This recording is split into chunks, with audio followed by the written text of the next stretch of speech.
Oh, that's right, I'm a YouTuber! Hello, old-timers and newcomers. I am Core Scratches, and I'm not dead! Although sometimes I wonder if this really is all there is to life. But never mind about that. Most of the time, I just make things unnecessarily complicated for myself. I had an idea for a skit I wanted to make, and I had to wait for the house to be empty so I could scream, and then I was asked to work for a month and a half every night.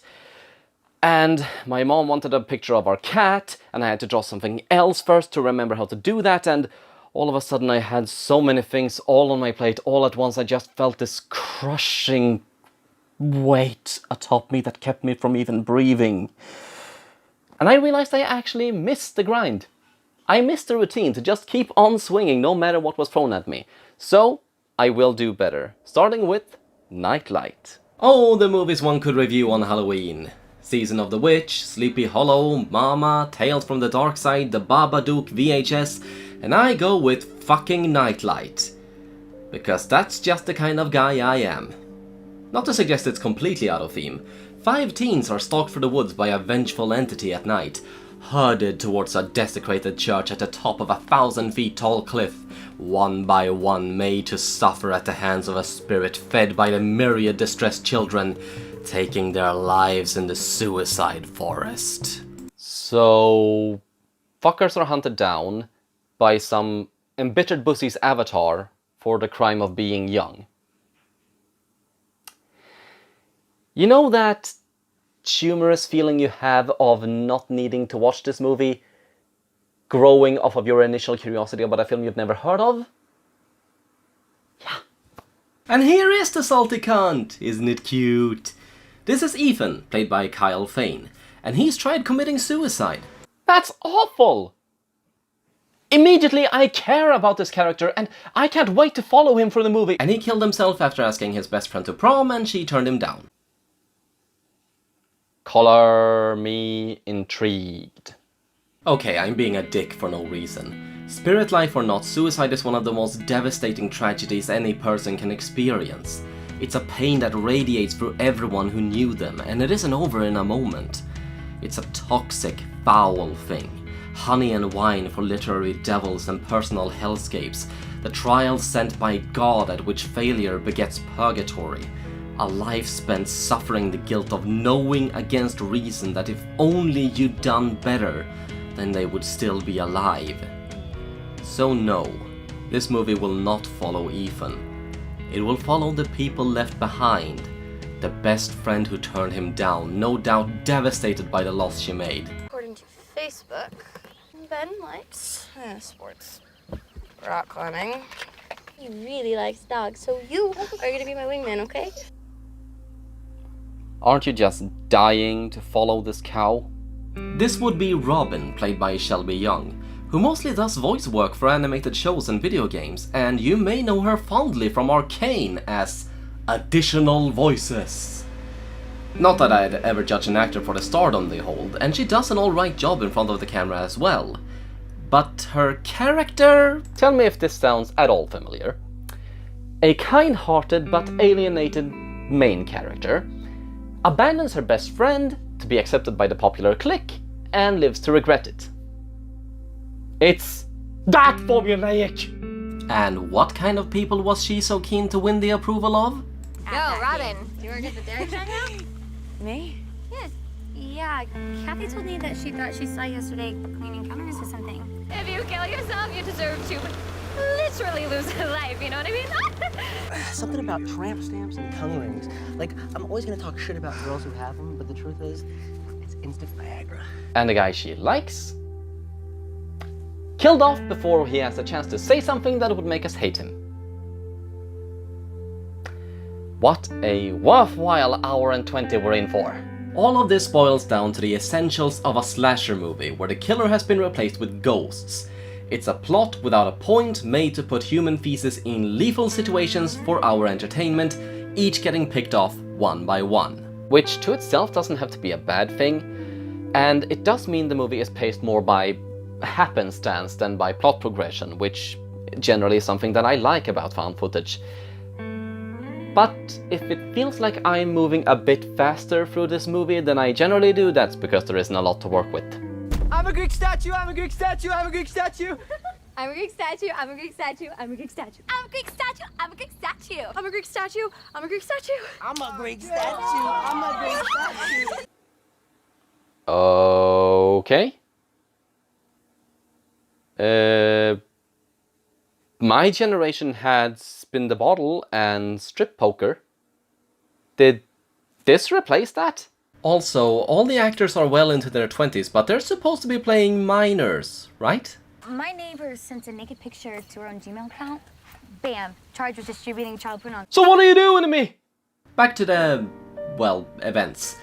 Robin managed to get herself invited to play Flashlight Hide and Seek, or Nightlight in Covington Woods, a place made infamous for the number of kids who killed themselves there, including her former friend Ethan. God, I like this person. But none of this explains why she decided to record this for posterity. Thing is, she isn't. Generally, I play pretty fast and loose with the term found footage, but I think this movie takes the cake. Until I review Citizen Kane. No one is actually filming. We're watching the events unfold from the perspective of a flashlight. It's an odd creative choice, but it does make more sense than bringing a camera along on a random outing, and it will be explained. Sort of. I'll give you a clue. It's Ethan's flashlight. So we got Dawson's cast grown up with the biggest threat and accountability to their health and welfare being school life, playing stupid games and not expecting stupid prizes. With this setup, the movie can only be as good as its killer. And how good is that?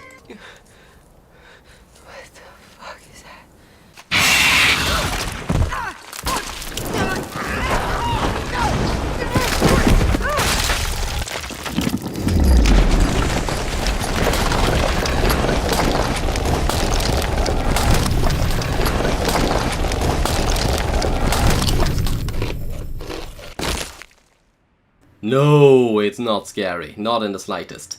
Between the awful CGI and the empty story, there is no reason in the world to be concerned about the well-being of these people, or empathize with their plight. And the frights aren't original enough to be unsettling on their own. But it looks awesome. It's energetic, it's gory, and the killer being a supernatural force rather than a physical being allows the filmmakers to be pretty imaginative with how the characters are picked off. On that note, that was Ben, played by Mitch Hewer. Robin gave him her flashlight and he was killed off as soon as he carved his name into a tree, something he was expressly forbidden from doing because that was part of the curse. You'd think that makes him an idiot, but they were actually going somewhere with that. Outside our peripheral, Robin has joined forces with Nia, played by Chloe Bridges, only to discover her flashlight with no sign of Ben. At this, Robin leaves Nia, who is sure the boy is fine and just screwing with them, and refuses to go looking for the looker. Pun unintended. The movie does a really good job with location, camera work and pacing, coming off a bit like a haunted house ride at times. Most found footage movies set in the woods all look the same all the time, with no characteristics to set one scene apart from the next. This movie not only gives us distinct areas and scenery that always looks like a different place from the one previous, but the natural features are so clear it almost feels like moving through rooms in a house. Emphasis on moving. It doesn't feel like the characters are in a fog or a vacuum where any random shit can manifest. It feels like they're moving through a physical location, having to navigate obstacles and avoid hidden dangers that may or may not be there. Sure, it's all clearly illuminated by hidden spots and color corrected, and I can hear people screaming, "That's not what it looks like in real life!" And to that I say, have you ever been in a forest at night with no flashlight? Give it a few minutes, your eyes will adjust. I mean, sure, it still doesn't look like this, but this is still a hell of a lot closer to what it would look like than everything 1 meter ahead of the camera being pissing black. Also, considering we're not actually looking through a camera, this actually makes sense to me. Ben! She found him alive and well, but ignoring her pleas to return, and when she follows, he's gone again. Okay, they have to be fucking with her. That's the only explanation when one by one flashlights go off in the forest, each flash more distant than the last, leading her on until a grey cliff face looms before her, and the light baits her to enter the dank cave. It's a dead end. How did Ben's flashlight get back here? Oh, it's a bait in a mousetrap. No, the trap isn't for mice. The mice are part of the trap.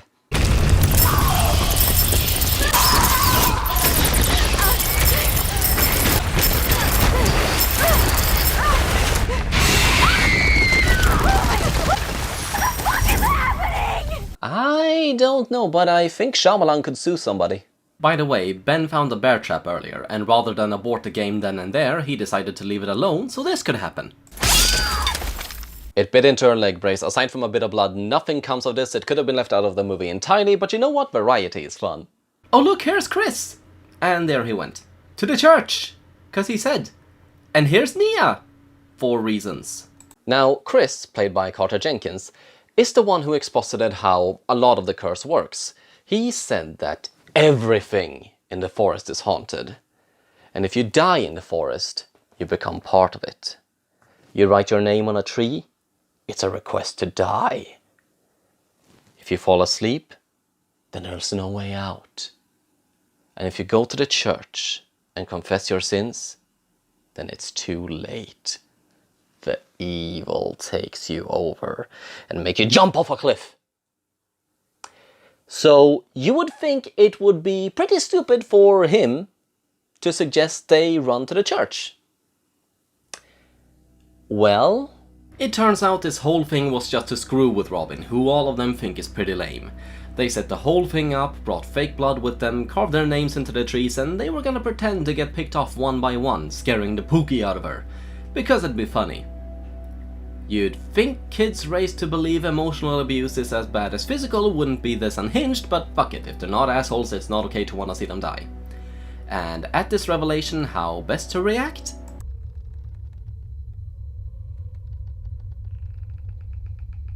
Have a nap!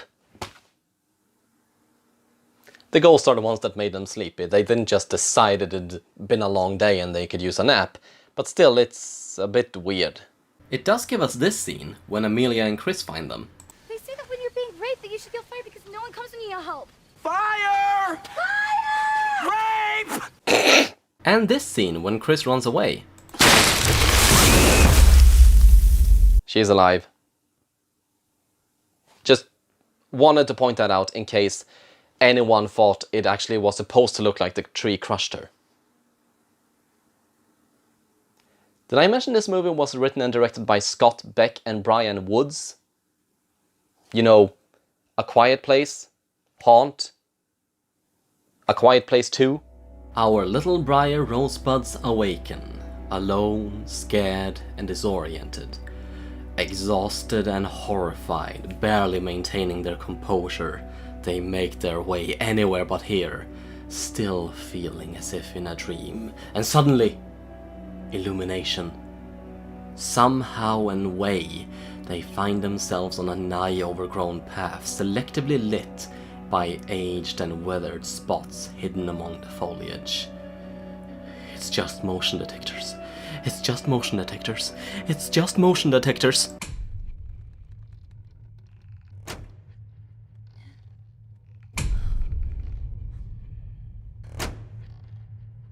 Again, amusement park horror show. I love it!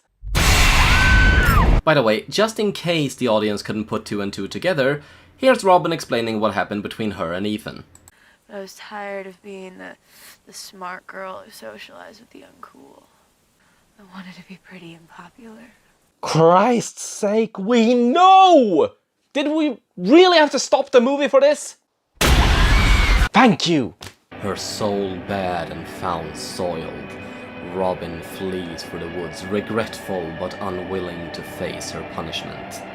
So she prolongs her suffering, furthering the horror and blindly seeking for a way out.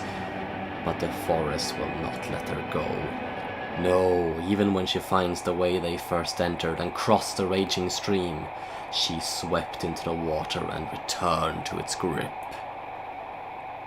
Unless she's not. Maybe, somehow, she's been forgiven as she finds the means of her salvation.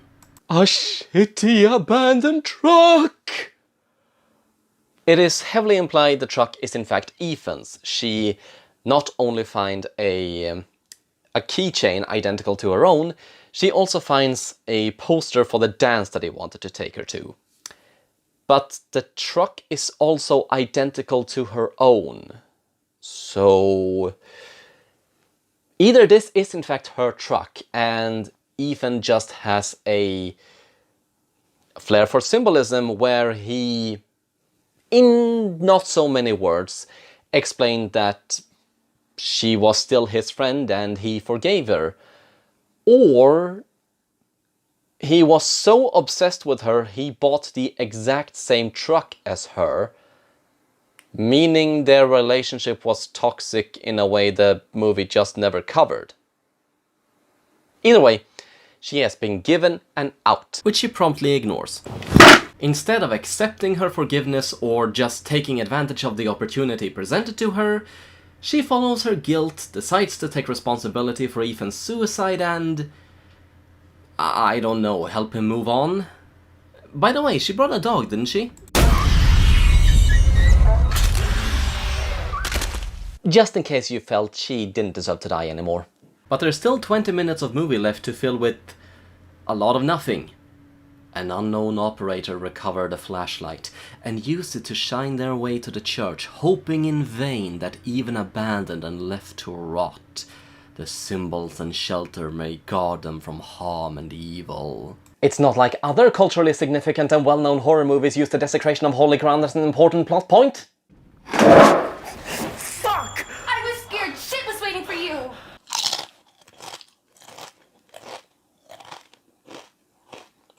Am I supposed to be at all surprised? You have contributed nothing to the movie, but we also never saw you die. The only thing I was unsure of was which one of you it was that picked up the flashlight. And much like Chris and Amelia, played by Taylor Murphy, I have nothing to contribute at this point but extending the runtime. So let's get to the point.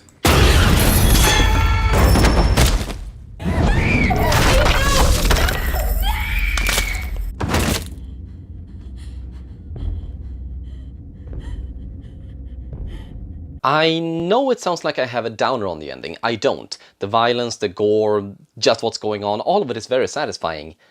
But there also isn't a lot for me to comment on that doesn't amount to me just going, So close to the ending. All that's left are those last few steps. Led by the mysterious hand, Robin finds her way to the church as well, now to face the music. What Chris claimed, was it bullshit? Folklore?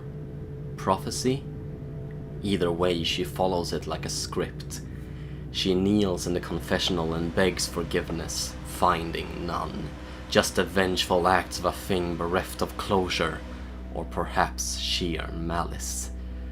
Either way, she murders Nia herself before stepping up to the cliff's edge and throws herself down the ravine, caught by the glare of the flashlight.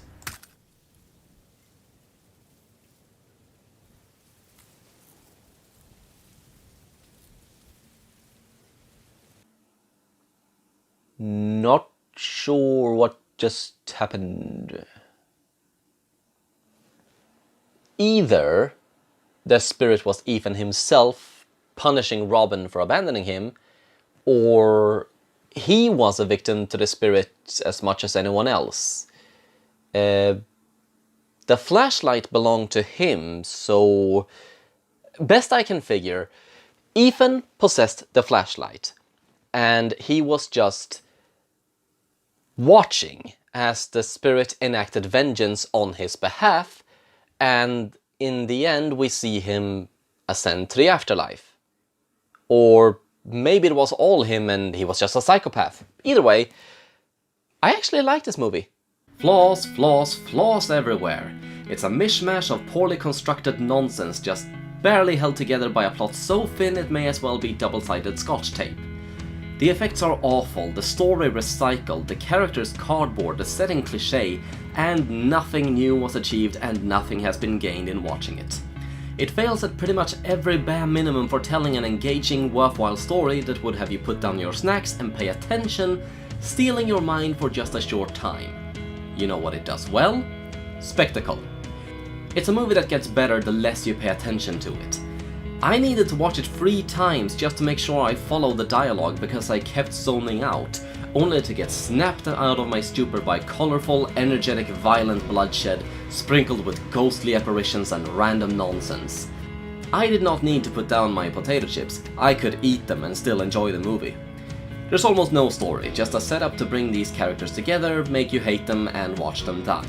There's no narrative, no subplot, you just watch things happen to them. Which, coupled with the found footage angle, I think actually works. With the idea being this is something that could have happened, the backbone of most found footage, a narrative would only make things feel staged. Relying on random events and a sense of when things are getting boring and needing a kick in the ass, I think the movie delivers a solid experience. It's not gonna leave you unable to sleep, but it's an alright way to spend an evening. Nightlight was mostly panned when first released. For reasons unknown, it didn't see store shelves until 2 years after production let up, and did very little to impress most critics at the time. I have no problem of seeing why. It's a mess of the most aggravating tropes and clichés of horror movies everywhere, with nothing really unique to contribute. But I'd argue it wasn't put together any worse than Friday the 13th. I sentence Nightlight to a 6 on a scale of 11.